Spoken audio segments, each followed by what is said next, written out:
over the city. And now we're getting reports of explosions in Gulf Arab countries hosting U.S. military bases. Live look now at Abu Dhabi, where explosions were reported, in addition to Bahrain and Qatar. We have video now of an explosion in Bahrain. Officials say a missile hit the service center of the U.S. Navy's Fifth Fleet in the country. These strikes happened barely a day after the latest round of indirect nuclear talks between Iran and the U.S. And sources tell CNN the U.S. military is planning for these attacks to last for days. Israel said the same. And both President Donald Trump and Israeli Prime Minister Benjamin Netanyahu are now calling for regime change. To the great, proud people of Iran, I say tonight that the hour of your freedom is at hand. Stay sheltered. Don't leave your home. It's very dangerous outside. Bombs will be dropping everywhere. When we are finished, take over your government. It will be yours to take. This will be. Brother, I mean, do you think they're going to really want to work with us, Trump, once we just got done bombing a girls' school and now innocent civilian lives have been taken?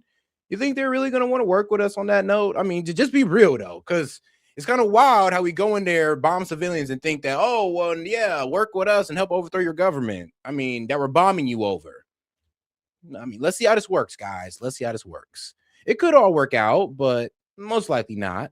But hopefully it does, praying. Be probably your only chance for generations. Yeah, Iran media reported just hours ago that Iran already launched dozens of ballistic missiles at Israel. And Qatari officials say that Qatar already intercepted 2 Iranian missiles, indicating Iran is carrying out that plan to retaliate. And our team is up and covering this breaking story from around the world. We'll get to Zach Cohen and Elena Treen in just a moment. But I want to start with CNN's Jeremy Diamond first. He's in Tel Aviv. Jeremy, have any of the Iron Dome intercepted any of those missiles? Is there a timing on when those might arrive?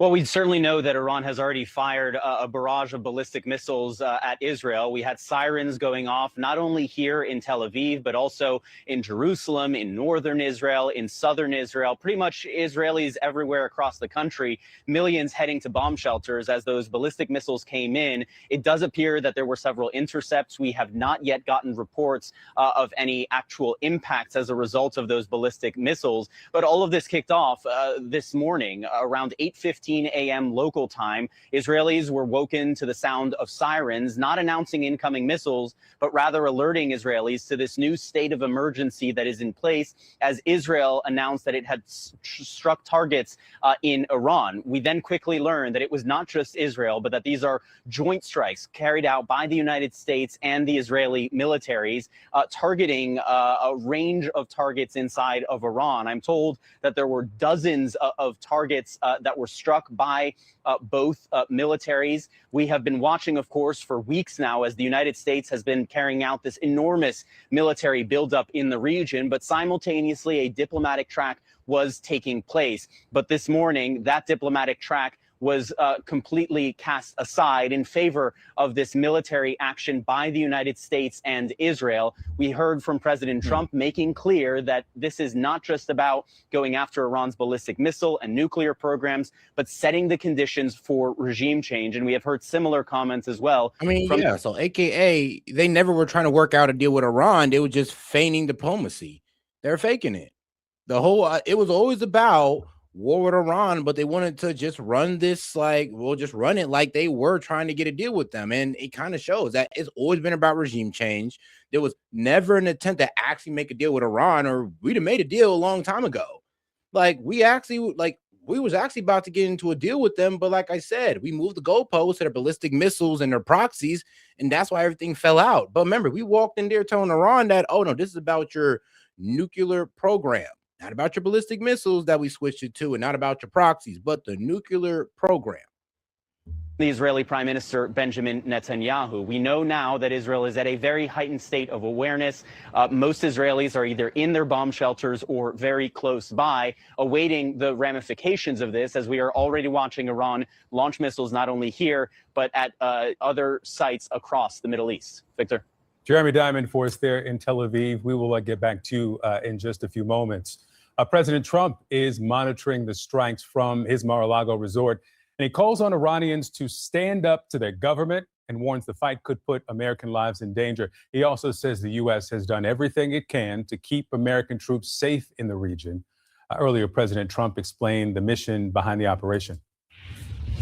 Our objective is to defend the American people by eliminating imminent threats from the Iranian regime, a vicious group of very hard, terrible people.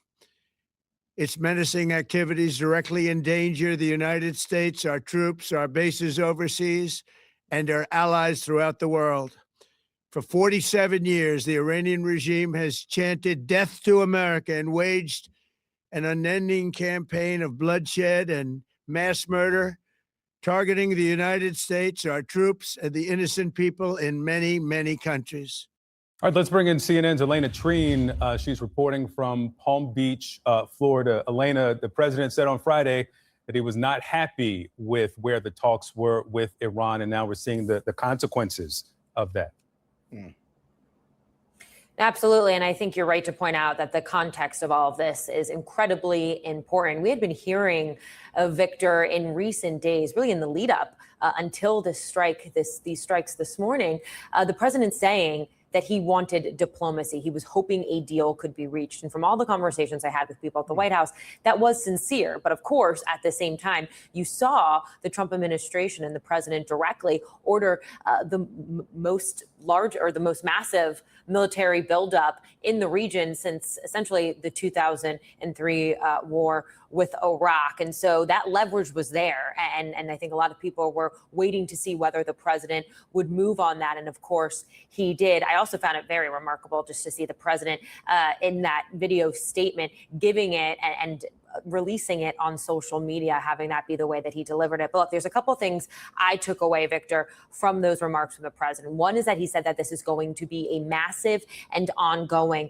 operations. And that comes as sources are telling our colleague Zach Cohen and I that the United States is planning for there to be several attacks or several days of attacks. This is going to be a long operation and could ultimately be the largest military operation the president has ever overseen, including during his first term. But another moment that I found very striking as well is that he essentially and effectively called for regime change in Iran. The president said in those remarks, quote, "When we are finished, take over your government." That was a message directly to the Iranian people. "It will be yours to take. This will probably be your only chance for generations."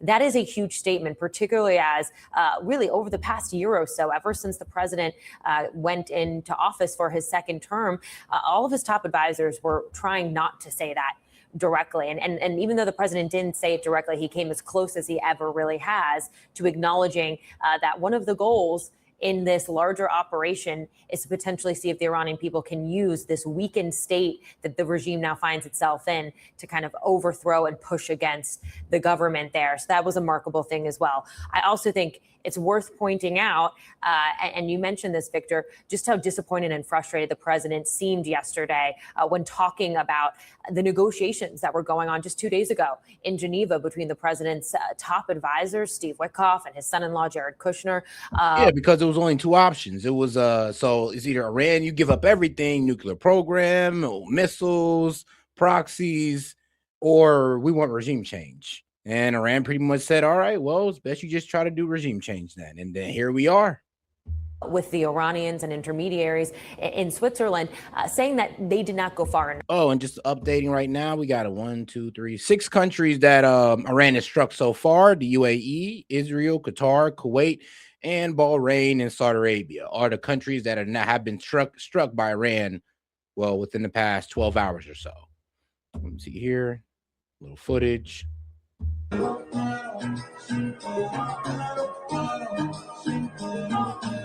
Bro, not music.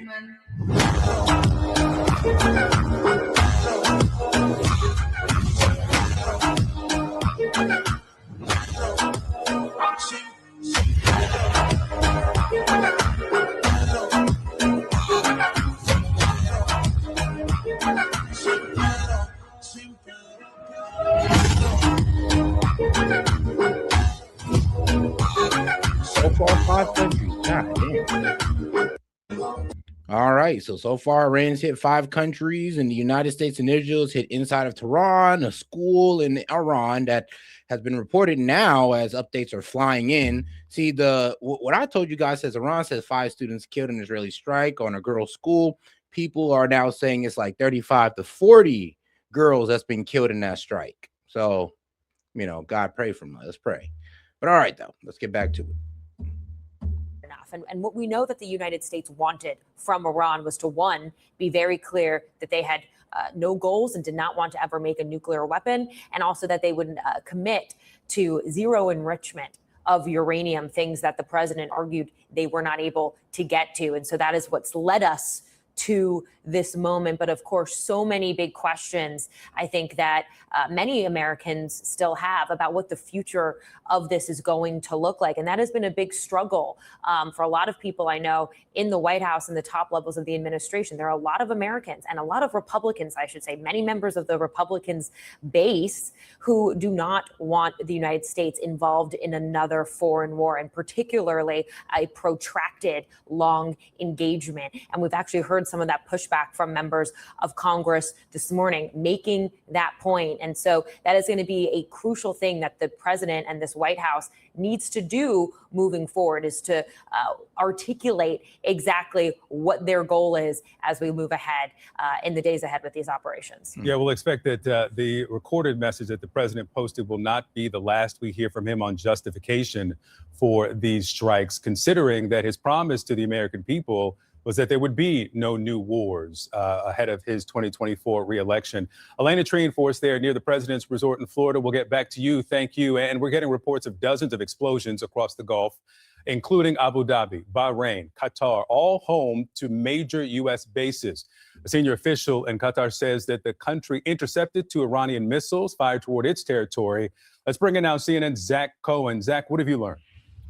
Yeah, Victor, U.S. officials really only describing the retaliatory strikes by Iran as an active situation. But as you mentioned, it does appear that multiple U.S. bases in the region have been targeted in response to this ongoing U.S.-Israeli operation targeting the Iranian government, it seems. And look, this is a risk and a potential threat that Donald Trump was well aware of before he ordered this ongoing operation targeting Iran, which he says is intended to carry out effectively regime change, or to facilitate regime change. He was very concerned about the potential risk to U.S. forces in the region, and he even alluded to that in his video message, saying and acknowledging in a very frank way that this operation could result in U.S. casualties. And we've reported previously that that was a major concern of Donald Trump's top general, Chairman of the Joint Chiefs, Dan Kane, that he voiced concerns about the potential for U.S. casualties ahead of this operation. But still, obviously, that concern not outweighing what Donald Trump says that he wants to carry out here, and that is to encourage the Iranian people to rise up and take back their government. But we've also reported that there is not really a clear indication inside the U.S. government of what would come next, even if they can successfully facilitate regime change in Iran. So while we know that this operation is expected to go on for several days, or at least the Israeli and U.S. sides are both planning and preparing for that possibility, what would happen after that is very, very unclear at this stage. All right, now let's go ahead and get into the next video, guys. All right, shout out to this guy.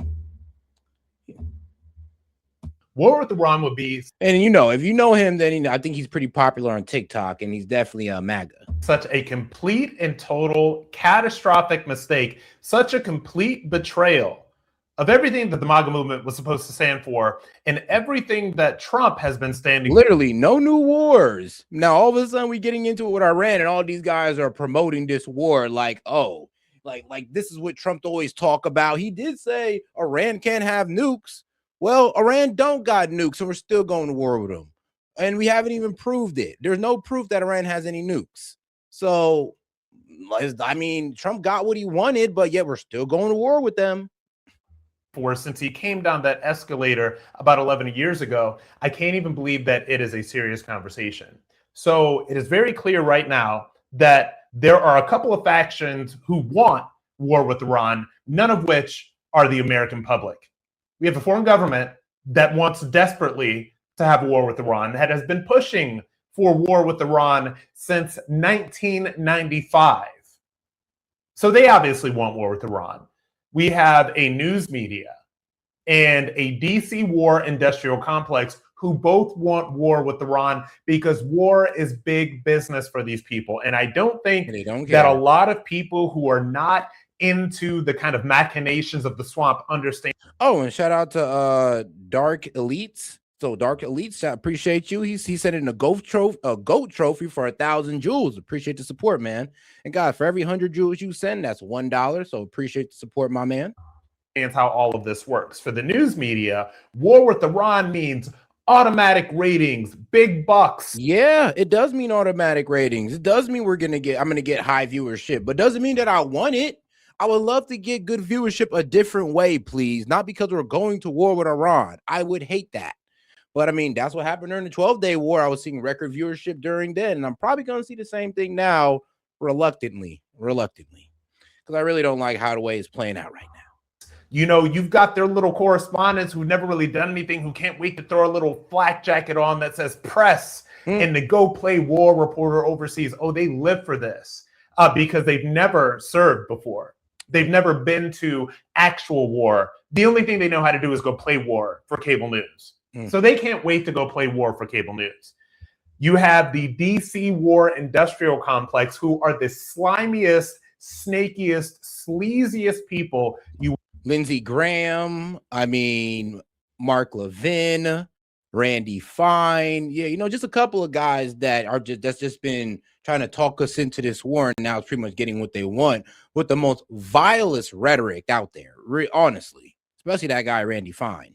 Will ever meet in your life who see war with Iran as a way to make more millions of dollars, because all these people want is more, because the millions and millions that they have is not enough.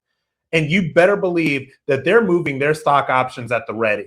You better believe that they are making sure right now they are completely financially primed to benefit from a war with Iran. And if you think that what they're saying about insider trading, all the stuff that Trump said about insider trading at the State of the Union, all the things that Anna Paulina Luna, our great congressman from Florida 13, has been saying about insider trading over the past couple of years, oh, this is nothing compared to the kind of insider trading. Oh, and shout out to my man Sleepy Lounge. He sent 100 for 2 jewels. Appreciate the support, brother. That will happen in Congress should we have a war with Iran. These people trading stocks that are tied to defense systems. I mean, yeah, this war keeps going on. Make sure to buy Raytheon and all the weapons companies. Make sure to buy these stocks because they're about to be going up. About to be the only stock going up. It is demonic. It is gross. It's disgusting. And it's what all these people cannot wait to do. You know, it seems like the only people who don't want war with Iran are the American people. And I'm not even entirely sure if we even matter anymore. Bruv. In terms of how these conversations are happening in Washington, D.C. I voted for Trump multiple times. I'm a supporter of President Trump. I'm a supporter of this administration. And at this point, there should be no litmus test, no loyalty test. Or you're not being sufficiently loyal to Trump. Literally, and I'm hating it right now. It's like, well, you're not being loyal enough to Trump. You should support the Iran strikes. I'm like, whoa, bro. I walked in here for no new wars. Now, you're not going to sit here and try to gaslight me and say, oh, I'm not being a good enough supporter because I'm not supporting this war. Like, I'm not supporting the possible taking of American lives and the current taking of innocent civilian lives in Iran.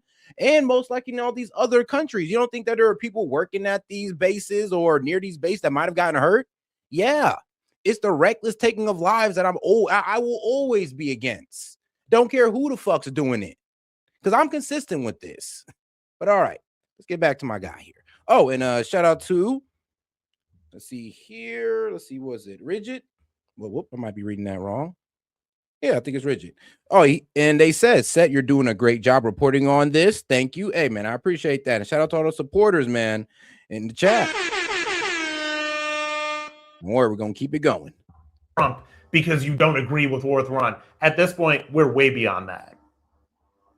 And as a supporter of the president, as a supporter of this administration, and as a supporter of America above all else, should we get into what I think is a disastrous, catastrophic war, I will have no choice but to support the moves that this administration in America decides to make, should it get there.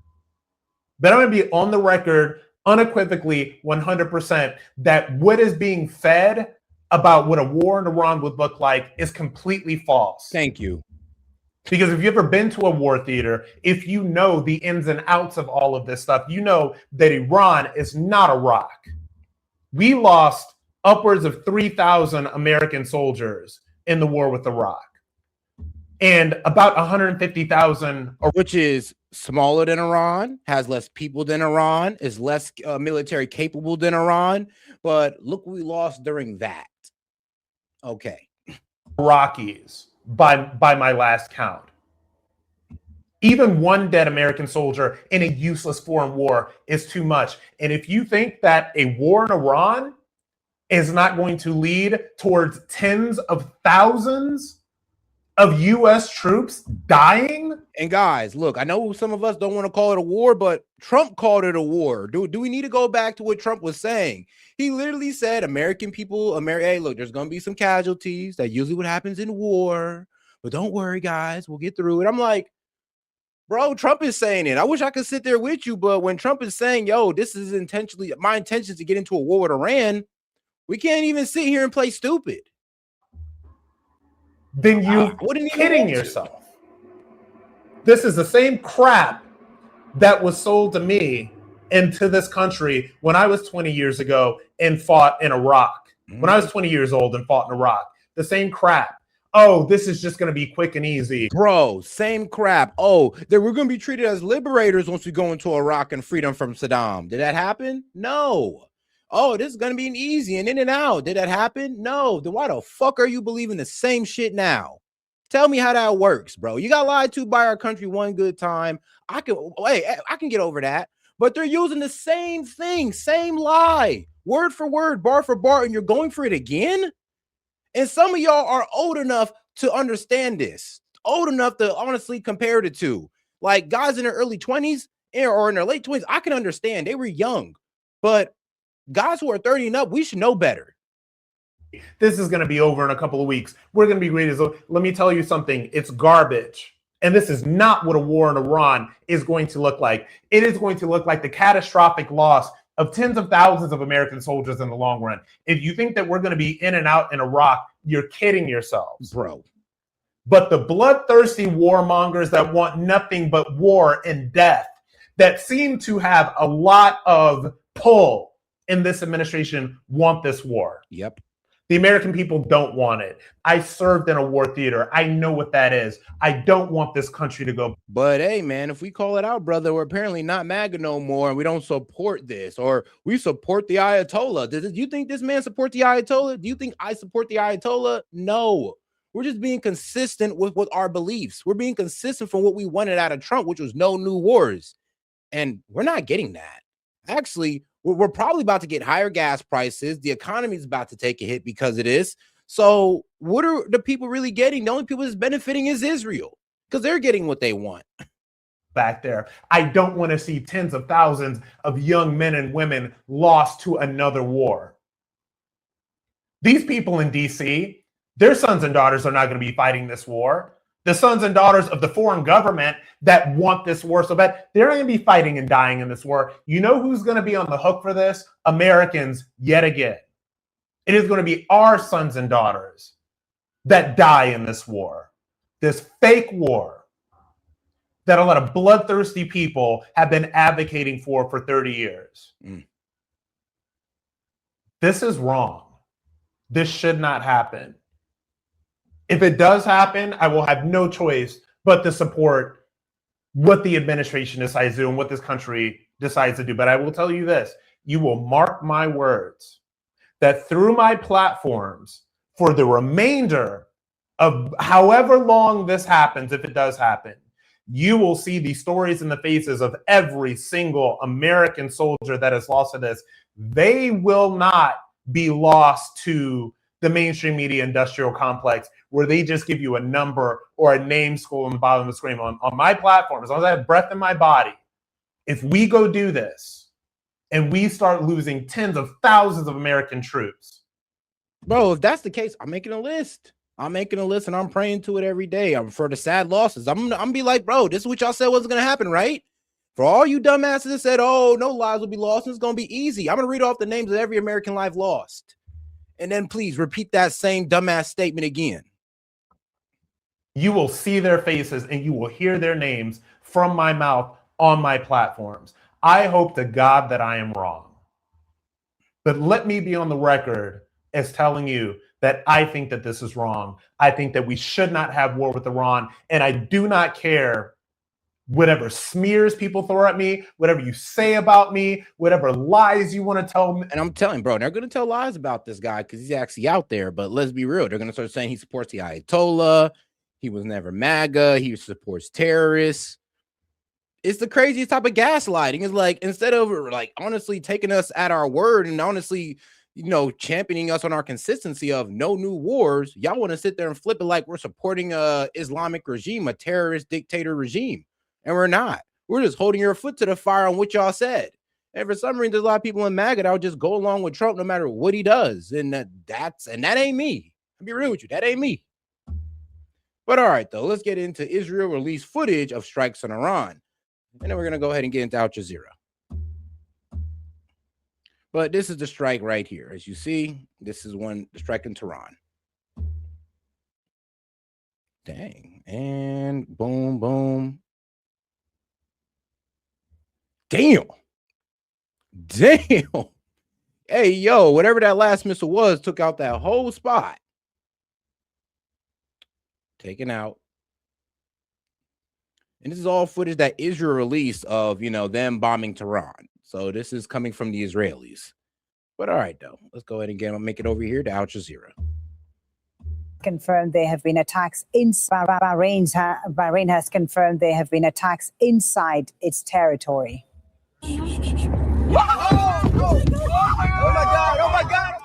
This is a moment a missile hit the U.S.'s Fifth Fleet headquarters in Bahrain's capital, Manama. Bahrain's National Communications Center has confirmed other attacks targeting sites and facilities within its borders and has condemned those attacks. Let's bring in Rory Challens in Amman, Jordan, for more on what's been happening in the region and the reaction, Rory. Yeah, well, certainly for people here in Amman, in the capital of Jordan, it was a pretty noisy morning with the sounds of jet fighters you could hear quite clearly up in the sky, and then repeated booms, presumably of air defense or similar things reverberating around the skyline. We have heard from the Jordanian military that 2 ballistic missiles were intercepted and successfully neutralized by the Jordanian air defense systems. And indeed, there has been footage that emerged of some flaming debris that apparently landed on a house or near a house in the Marj al-Hammam area of the capital, but no injuries have been reported. Now, here we go. Jordan. Shout out to Rob on Rumble. Appreciate the follow, my man. And you can also follow me on Rumble, guys, if you want to. Many parts of this region, many countries in this region hosts US military forces. Now, the Jordanians have a big airbase, Muwafaq Salti Air Base, which is about 100 kilometers east of the capital. That has lots and lots of US planes, or certainly did very recently. 60 to 70 combat aircraft were documented there. There were Chinese satellite pictures that showed very clearly where they were on the air apron and on the strips of that airbase. The Iranians put out an AI video showing that this airbase was going to be targeted in the event of any attack by the United States or by Israel on Iran. And this has been part of Iran's wider pressure campaign against countries like Jordan, like UAE, like Saudi Arabia, etc., to basically tell them, if you are hosting US military capabilities, regardless of whether you are letting those military... Oh, man, we got Ayatollah Khamenei to give a speech very soon, according to Iranian news.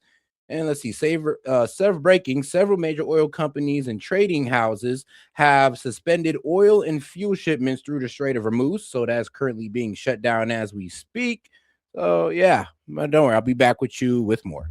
Capabilities be used in any attack on Iran, it doesn't matter to Iran. Iran will still see those as legitimate targets and will strike back.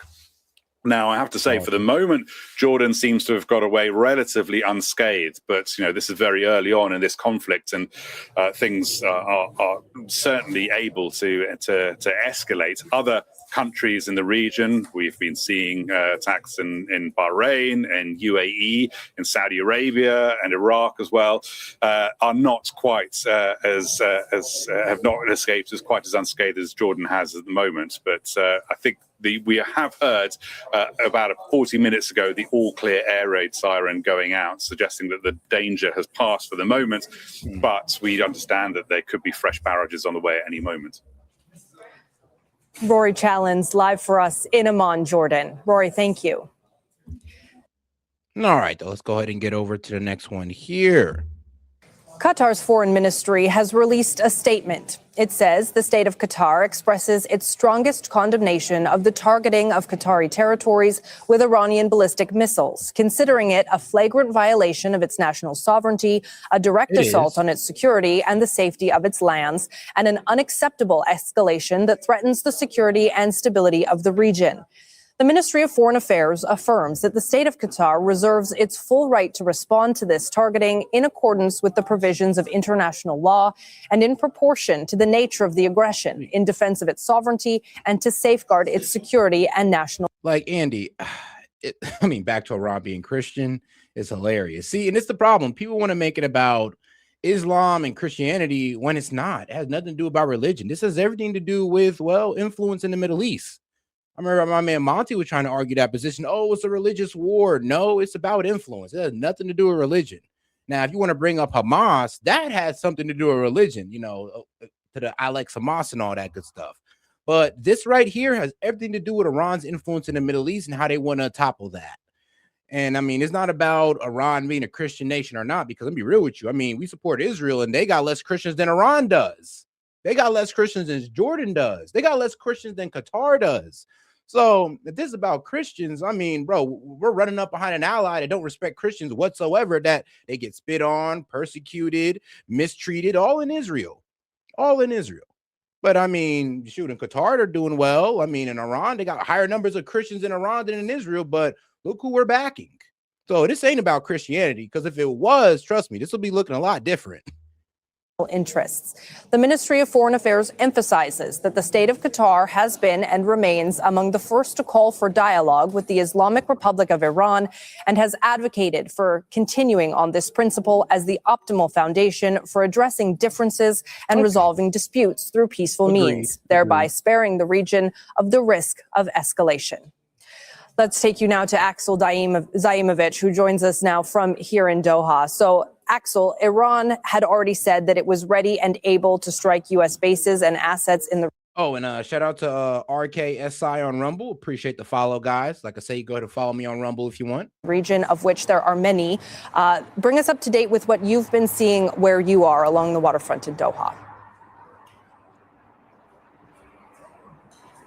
Well, right now, the situation seems to be really calm, but some 15 to 20 minutes ago, we heard a large, massive bang here at the sky. We can actually see that one of the rockets were intercepted, and it really goes to show that this is not over. But what we understand that the Qatar's air defense is still full swing in a coordinated attack to repel any potential threat and any missile that coming towards Qatar. But also, we have official statements confirming that the attacks are taking place and they have been successfully taken down. But also what we understand, there are no casualties and there's no damage to residential areas. And the public is being urged that to stay away. You know what? There is something I do want to touch on that I know people in the chat are touching on as well. People want to say, talk to actual Iranian people. And little do you know, I talk to both sides. I talk to the Iranian people who support the government and the Iranian people who don't support the government. And that's what you guys are missing. If you're going to do any real type of honest reporting, you have to talk to both sides. You just can't talk to the anti-government guys and think you got a clear picture of what's going on in Iran. Bro, that's like talking to a liberal with TDS. Bro, if you talk to a liberal with TDS and you live outside of America, you're going to think we're a dictator regime, bro. Like, let's be honest. But if you sit there and talk to a MAGA guy, you're going to be like, okay, I got a better view of America. It's the same way with Iran. If you talk to somebody who supports the regime, you're going to be like, okay, so according to you, it's not as bad as they say. But if you talk to an anti-regime guy, they're going to go ahead and tell you all the horror stories you want. Just like I said, if you were outside the American, you talk to a liberal that has TDS, what are you going to think of America? It's good. You're going to think it's a pretty terrible place, right? Right. So if you have any intellectual honesty, please go find the Iranians that not only don't support the government, that support the government as well, and strike up a conversation. Because, I mean, they're all over X. We're ready to talk. They're all over X spewing out, oh, I don't want the war for the pro-government, and I do want the war for the anti-government. You can talk to these guys. They're actually nice people on both sides. From the public area, do not touch any debris if they find it. And if they do find something, to immediately inform the authorities here in Doha. And it really goes to show that there might be some debris falling here, but we also have seen a lot of videos circulating on social media. One particular neighborhood here in Doha, there's been a large plume of smoke coming from that area, but we don't know any more details about that particular attack. So that's why we are still confirming to see whether it's a debris or is there any potential rocket that might be hitting some of these areas across Doha. And it really goes to show, Riley, to explain that the whole situation is taking a toll on civilians in the country in a way that all the flights have been suspended. Mm-hmm. And we also have a confirmation from Qatar Airways. They officially say that all flights have been suspended for the time being. And the airline has confirmed that the operations will be stopped due to the complete closure of the Qatari airspace. And they said they're working closely with the government and also deploying additional staff to the Hamad International Airport to help those passengers stranded in Doha.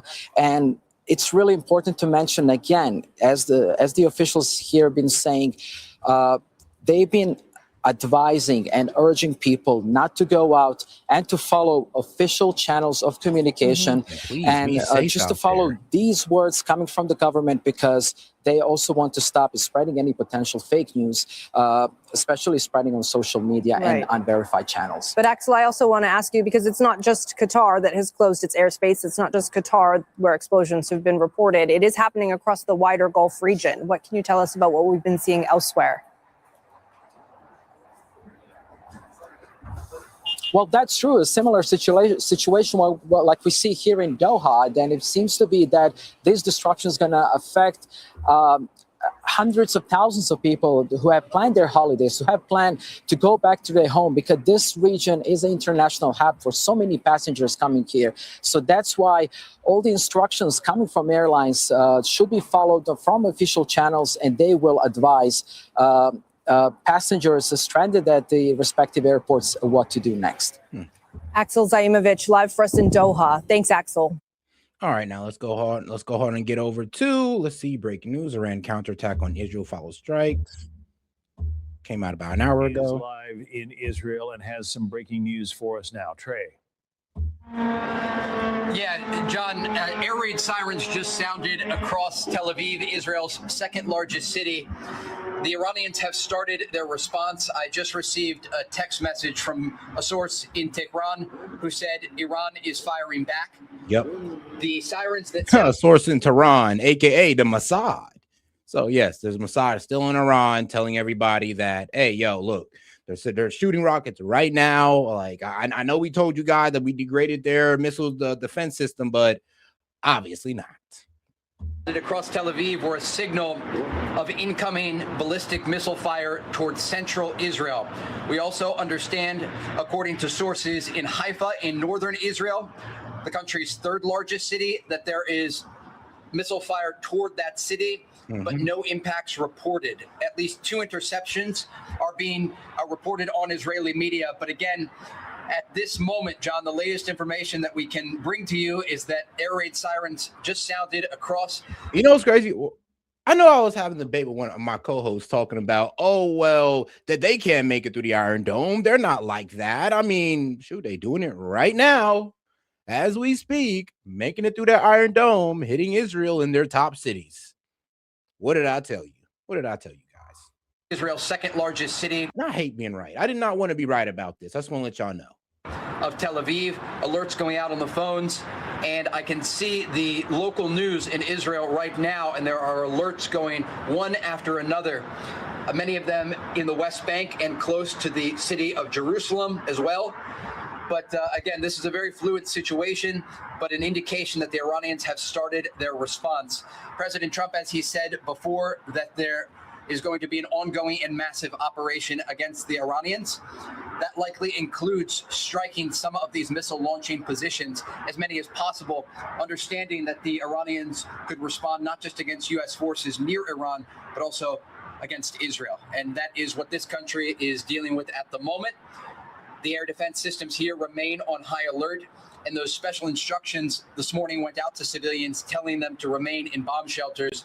And even just context now in the city of Haifa, sending photos from bomb shelters and the sirens that sounded just a few moments ago. We are learning from Israeli media right now, John, that one missile was intercepted, fired toward central Israel, but again, successfully intercepted.